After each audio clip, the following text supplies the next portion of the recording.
Charles Garlin, vous êtes le président du Lions Club, ici. On est ici ce soir pour Corée Jazz. En 2 mots. Eh bien, avant tout, je dirais qu'on est là pour une cause bien connue aujourd'hui. On a la chance d'avoir Anne Notskarer avec nous aujourd'hui, c'est important. Nous avons aussi notre président de Corée Jazz et je suis très fier d'être avec eux en ce moment. Alors, Monsieur le Président, pouvez-vous nous parler un peu de Corée Jazz ? Corée Jazz, bien, c'est une manifestation qui date maintenant depuis 5 ans. Elle s'est faite d'une façon, je dirais, elle était à l'église de Mérignac, on la faisait jusqu'à présent à l'église de Mérignac, et on a pensé que pour permettre de lui permettre d'avoir un bond à la fois technique et financier, on est allé voir la mairie de Bordeaux, on est allé voir la cathédrale, et ils nous ont gentiment accueillis pour nous dire qu'ils étaient prêts à recevoir cette manifestation. Qui aura lieu le 22 septembre de cette année. Alors, Corée Jazz, c'est une action caritative pour aider les enfants cancéreux. Vous pouvez nous en parler, dire quelques mots ? Oui, alors cette effectivement manifestation nous soutient depuis plusieurs années déjà et elle permet au service d'oncologie pédiatrique du CHU de Bordeaux de réaliser des projets qui touchent à la qualité de vie, qui touchent à la qualité des soins offerts aux enfants.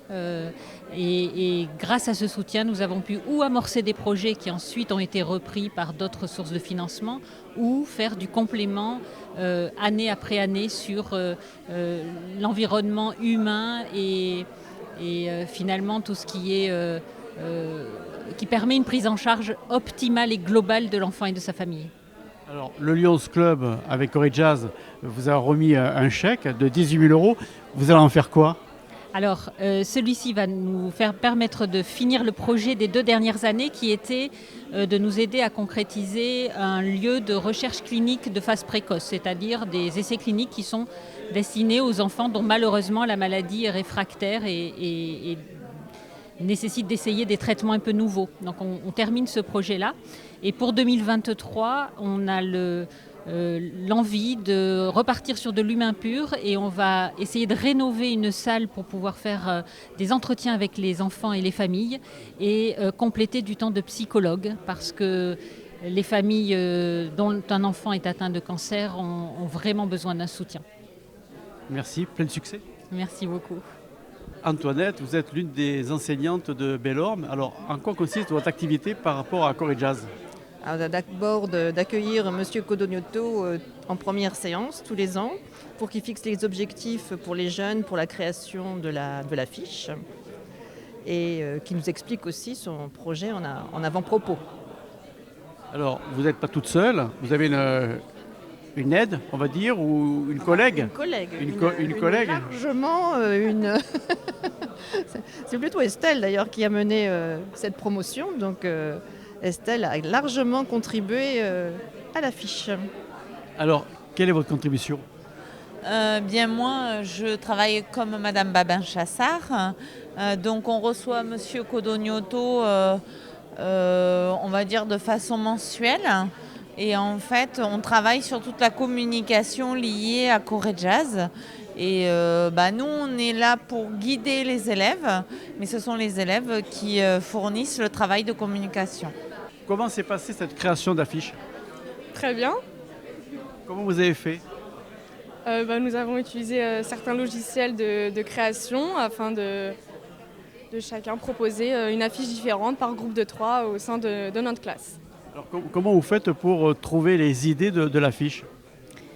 Mais justement, tous ensemble, on a chacun proposé des idées en fonction On nous a donné quelques directives quand même au début.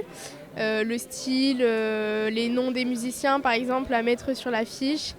Et ensuite, c'était avec notre créativité et notre imagination. Alors, vous êtes combien pour travailler ? On était environ une 25. Et ce qui était bien, c'est que vraiment tout le monde a joué le jeu et tout le monde a été inspiré et a fait preuve de bonne foi. Et chacun a mis sa petite touche dans l'affiche finale, un peu finale. Ça vous apporte quoi de participer à ce genre d'action caritative ? On a pu bénéficier de nouvelles compétences. On a pu développer notre créativité un petit peu, notre esprit d'équipe. Et aussi, on s'est donné à fond lors de la soirée. C'est un BTS qui est très polyvalent, donc elles abordent la communication, de la gestion, des ressources humaines, voilà.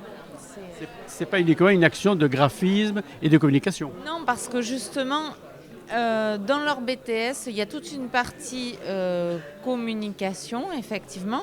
Donc effectivement, il y a la fiche, mais on va retrouver également la gestion des réseaux sociaux, toute la communication digitale, toute la communication écrite et la communication orale.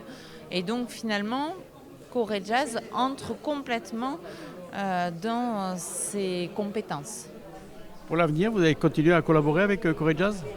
Ah oui, je pense, oui, parce que c'est vrai que c'est un vrai plus pour eux.